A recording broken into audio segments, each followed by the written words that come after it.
đó là Tết Mông sông phố cho đó họ công nha.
Tiếp không?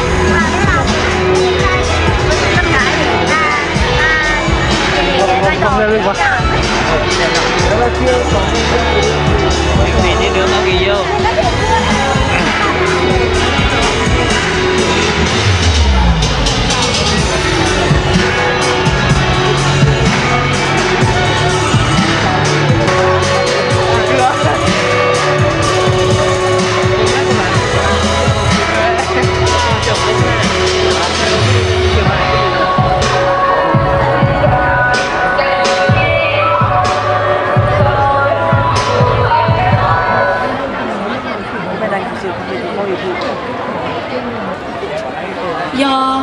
do hai tờ với mong lúc này kia với mong lấy chụp chi các lịch kiểm trai trả tiêu với tung một cả nhót tròn thẳng tròn để bạn chơi lời lo với giờ thưởng cho với mong lấy chụp chi các lịch kiểm trai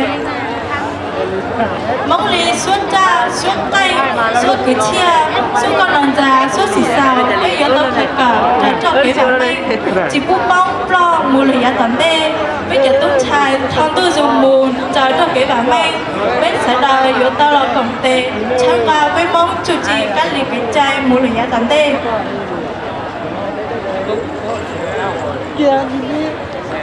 Lời đầu tiên cho đội em gửi lời chào trân trọng nhất đối với vị đại biểu, ban tổ chức và các bạn đang có mặt trong chương trình, nhưng vẫn không quên lưu giữ những nét đẹp văn hóa đặc sắc của người dân tộc mình, học hỏi và lưu giữ tiếng đàn, tiếng sáo, tiếng khen, dân ca cổ truyền.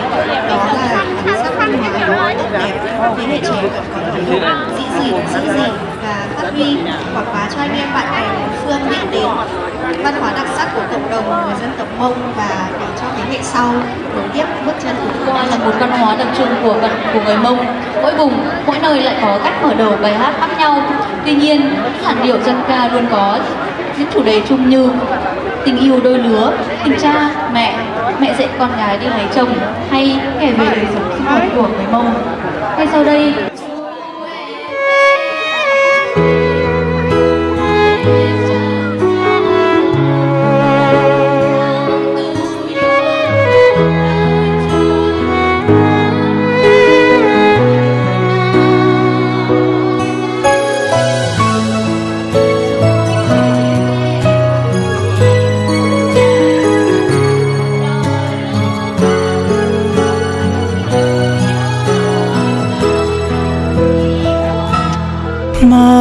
nó cụ bự cho ý ta mò bao xua bỏ có thì sao cho lo xa cho ý tu nên dạy mù lờ thì lý sao cho lo sầu răng gạo nó tứ si cho lo tâm để niên đã sầu cứ tụi mình rong từ mù thiên luôn bỏ nia hào cu lũ xia là từ chín đó nữ là ta lũ xi ha đó thì có cùng bao xóa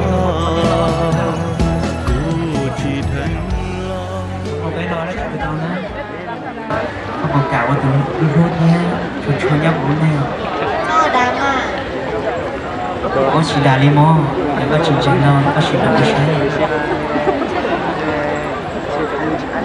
gì vậy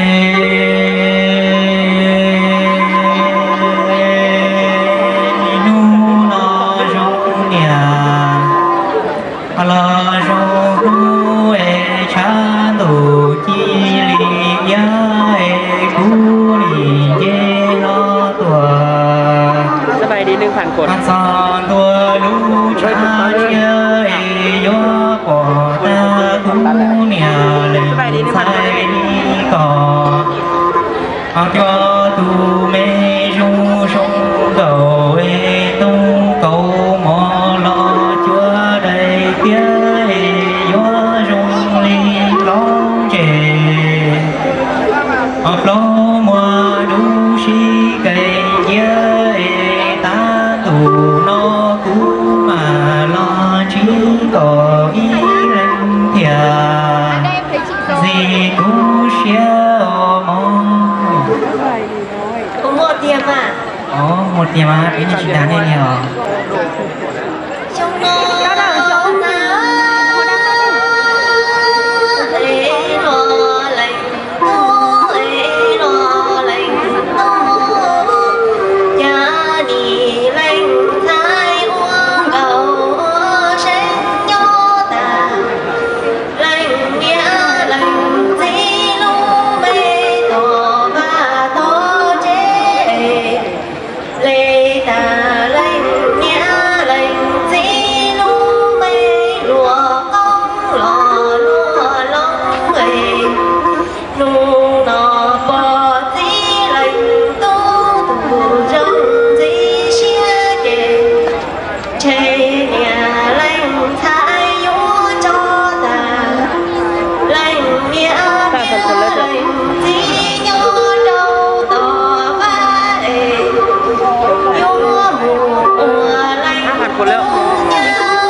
chị mua nãy giờ. Cái bài đi 5.000 คน gì à?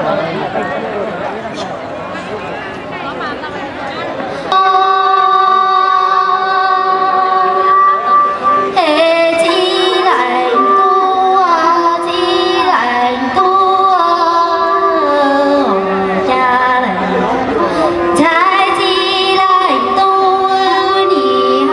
cho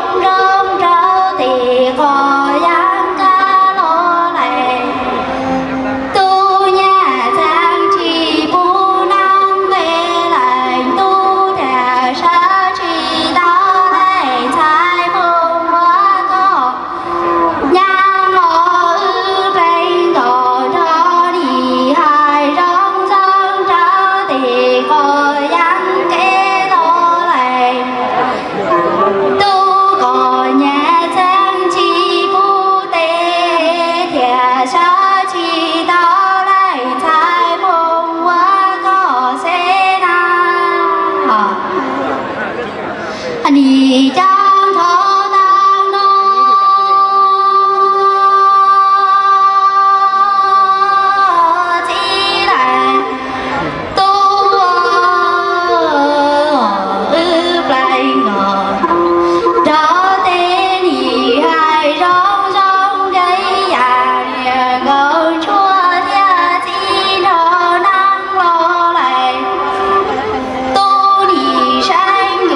để không bỏ lỡ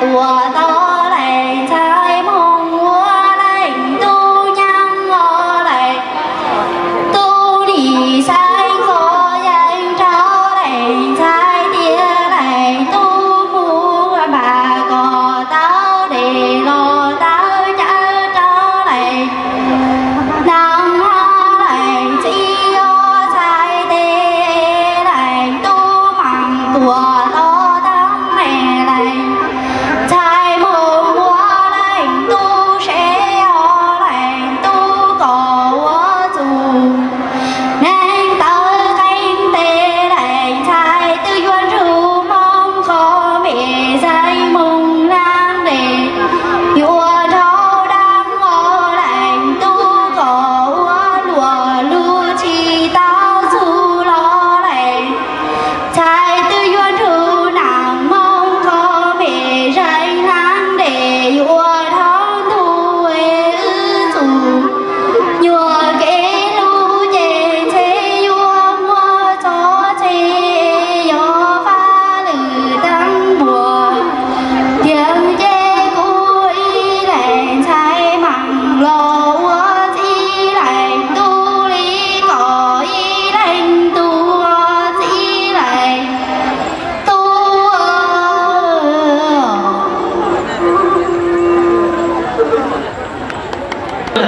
những điệu dân ca của các bạn sinh viên vừa rồi không? Đối với Lian thì Lian cảm thấy là rất là tuyệt vời, bởi vì là Lian nhiều khi Lian cũng không hiểu và cũng không biết, nhưng mà mặc dù là Lian không ở cùng vùng với các bạn và Lian cảm thấy là mình rất là tò mò, rất là muốn biết sâu hơn về cái ý nghĩa của nó. Và ngoài ra thì Lian muốn các bạn nói qua một chút về cái dân ca các bạn vừa hát vừa rồi được không ạ?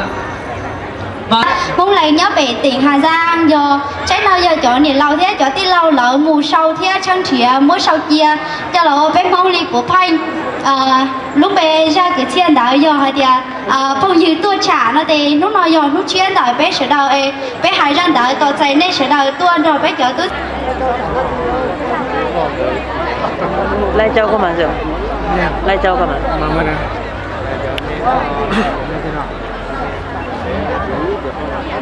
Chắc là từ cổng trời xuống rồi. Hay cầu kính trước, cầu kính.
Vâng, quý vị thân mến, trong buổi trưa ngày hôm nay thì ban tổ chức chúng tôi đã chuẩn bị một phần trò chơi dân gian và có cả giã bánh dày của truyền thống của người Mông. Ngoài ra còn có các cuộc thi kéo co. Vâng, xin mời anh.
Không được con nhỉ đấy, biết bán xịt tao ở trên đó nè. Bây giờ nó túa này, bây giờ chợ qua lại.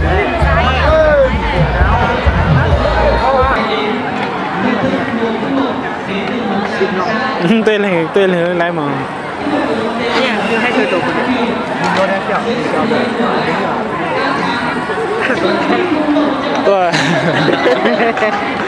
Tôi biết là nó nè, tôi nhớ trong nó có tôi có hộp bê với nó tự nó trong hàng ca thế này.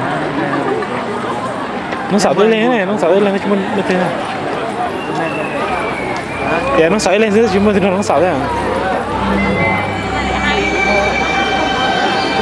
Bé mồi bé nhỏ tuổi nó sợ lên nhìn say nữa.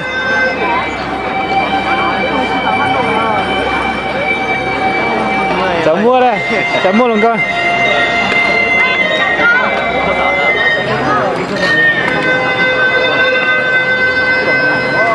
Nên tại mà.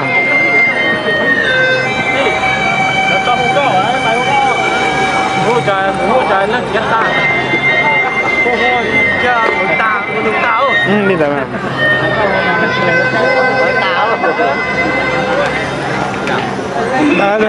Được hết tôi này chàng. Ok.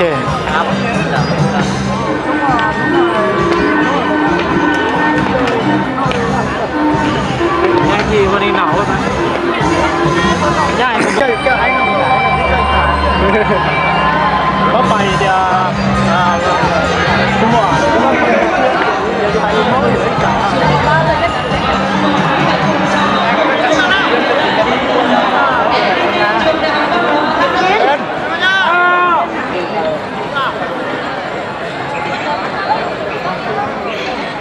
Bắt đầu cái nào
chúa mù thọ lu nâng thả lò ya của thảo y bỏ có theo cụ chẳng nhỏ luôn thi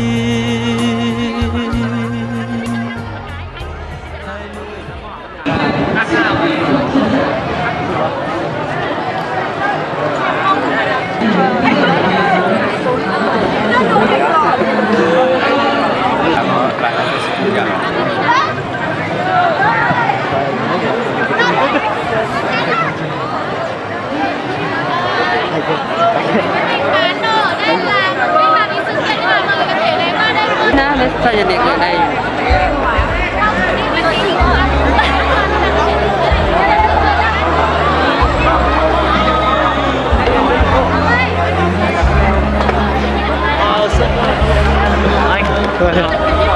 Đi chơi à? Nghe đâu? Không có.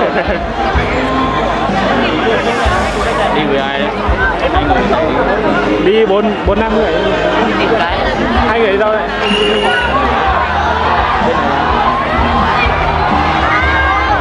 Mình đi 2 bạn. Sao không mặc áo như Vinh mà?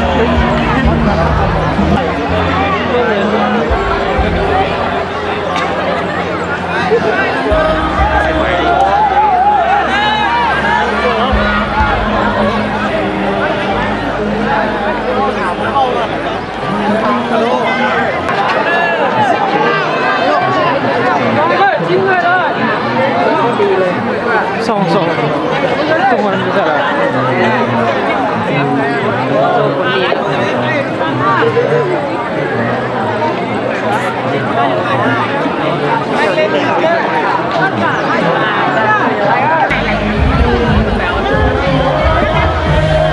là mình nâng cao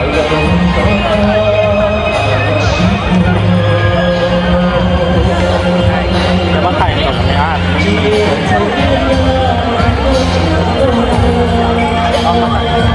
trên là đó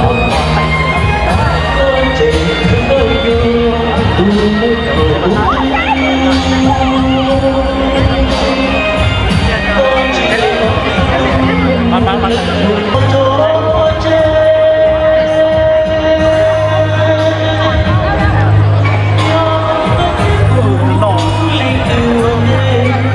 nó lo bên phải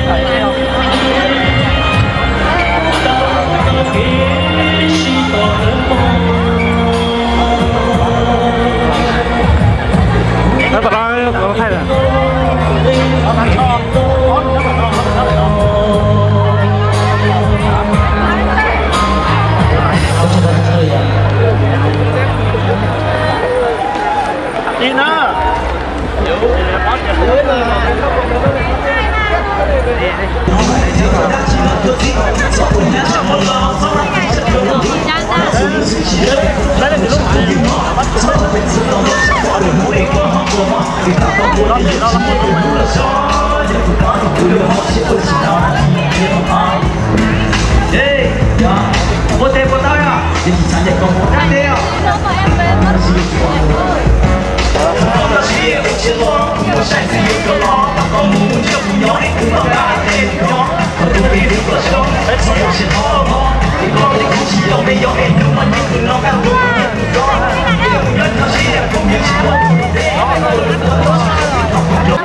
Cố mình ra rồi.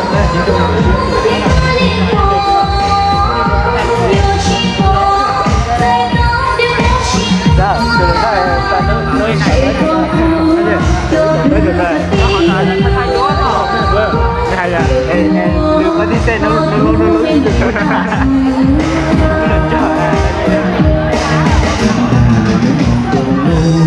chỉ đi cùng mua chút chung mình dùng